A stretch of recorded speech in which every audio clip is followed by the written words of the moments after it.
about the pace of change. The iPad came out, and very quickly all the other portable modes of computing were under attack from this new positioning of a device. So tablet computers, which had existed for a number of years as pen-based, vertical-oriented primarily devices, all of a sudden here was this thin, relatively inexpensive device, by $1,000 less expensive than a traditional tablet computer, and had a very big uptake, and both on the consumer side as well as on the developer side. But the implications of that go well beyond some of the issues that IT often just thinks about. So, when we're thinking about enterprise security or the availability of Microsoft productivity applications, some of those are, pretty understandable and pretty mundane when you start thinking about what the implications are for something else like book publishing.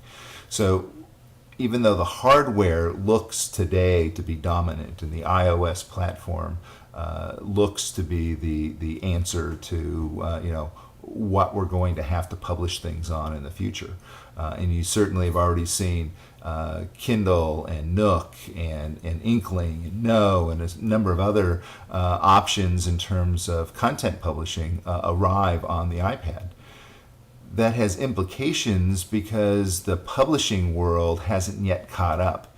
There is no single way of delivering a book. So if I'm a professor teaching a class and my school's infrastructure is Kindle and my book is published on Inkling, I may either have to make a choice of another book or violate the company or the organizational standards in order to force another piece of software into the mix. So we have these seemingly very rapid paced changes on both the hardware and the software side, but the business models and the way that we interact with people as consumers evolves much more slowly.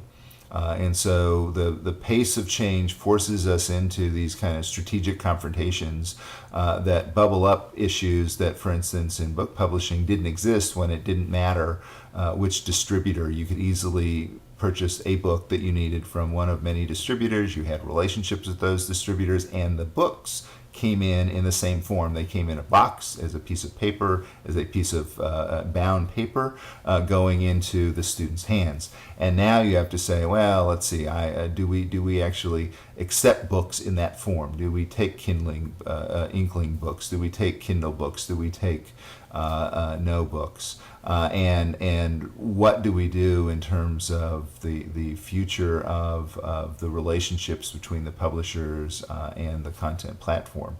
And so that's just one brief example of how complex the pace of software change and hardware adaptation can cause you to force an organization to really think about and confront something that people have talked about for decades, right? We're going to go to electronic books, and a few years ago, of course, it was CDs, and that has gone by the wayside.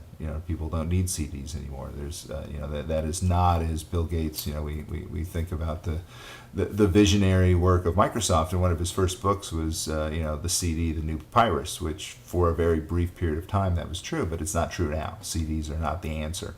And we have these new publishing models that are forcing us to completely rethink the way that we deliver content, as well as the business models behind that.